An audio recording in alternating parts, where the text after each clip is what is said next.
Right, welcome back. Got an update here for you guys. This is my video. I made a guitar out of peanut shells and chapstick. So got an update for you guys. So I did the burst and I hated it. I did a pretty good job on it. The color was a little darker than I had envisioned in my head, but I hated it anyway. So luckily, I did it on the back where I had the lacquer was built up a little bit thicker, so I was able to take it off. I was thinking about, well, it's going to look different on the front because I have the bird's eye maple on the front, but I just hated it so bad that I went away from that idea completely. So I painted it.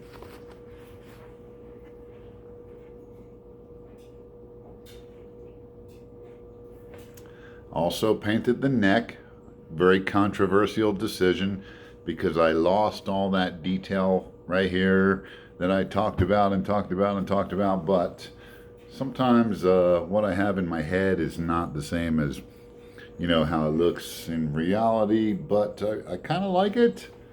I kind of like the colors that I chose here. This has got a little bit of black in it. I thought about doing it black, but I would just lose all the binding detail that I didn't want to lose it. It has been sitting, curing for about 3 weeks, so it's ready to be wet sanded now. So maybe I'll let it sit for another week and just let it cure up a little more. I can't really smell the lacquer anymore, so I could probably get started on it right now, but I'm going to let it sit for just another week before I wet sand it. The finish came out pretty good. There's no orange peel. I'll pick up the phone and do an overview so you can actually see how nice the lacquer came out. But I did wet sand 800 grit. I sanded the whole thing with 800 wet. Most of that was just to get the burst off of the back there. So I sanded away the airbrushed paint, which it came off pretty easily, and I sanded into the lacquer on the back. So I just I just sanded the whole thing to 800 grit, everything to 800, including the fretboard. So I covered the fretboard. I hate that lacquered fretboard look. It looks pretty while it's hanging on the wall, but the minute you start to play it, it doesn't look good anymore. So give you guys an overview shot of it here. Next video should be, I gotta figure this out. I gotta figure out how I'm gonna make this thing go in here and rotate. The real ones, the real turners, have a screw on the back right in the center, and that's probably like a tension screw to keep that thing from spinning freely in there. I also I got one laying out here. I bought one of these trapeze tail pieces, but I'm not crazy about it at all. I'm not going to use it. It doesn't go with, it just doesn't go, right? Plus, I don't like the idea of, I would have to re-drill this, right? Because that's where my jack is, and that's not a big deal. I could re-drill that. I could even drill it like here and here to put some screws in it.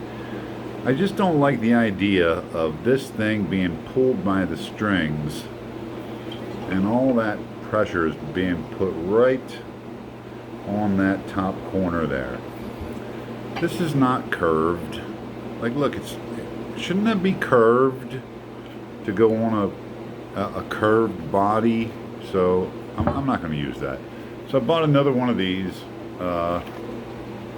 with the micro tuners in it because I just like them. So I'm going to use that instead of that trapeze. I got all the other hardware ready to go.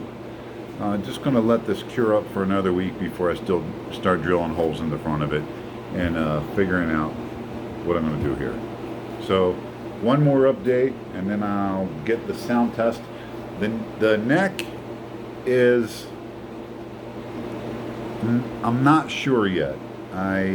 It's 44 mils wide. I went 2 mils wider than a standard 42, and the thickness of the neck, I like the thickness of the neck. It feels like my Martin acoustic guitar. It feels a lot like my Martin. So I definitely like that, but the Martin is a much shorter scale length. So, you know, this feels a little different to me down on this end of the guitar, because the longer scale length, as you probably already know, is like adding this part to the fretboard. Not like adding this part to the fretboard. It's like adding this part to the fretboard. So this is actually the widest fret space I have on any guitars with that 25.5-inch scale length. I have another one with a 25.5-inch scale length, and it definitely has a different feel when you're playing the cowboy chords down here, because your stretch is a little bit wider down here than it is on a, like, you could just do that on whatever guitar you have. Just pretend like you're holding a chord right here, and then pretend like you're holding the same chord right here, and there's definitely some positioning in the fingers that have to change. So most of my Les Pauls feel more like this than like this. So just something interesting that, you know, if you guys have different scale lengths, I'd love to hear what you think about them.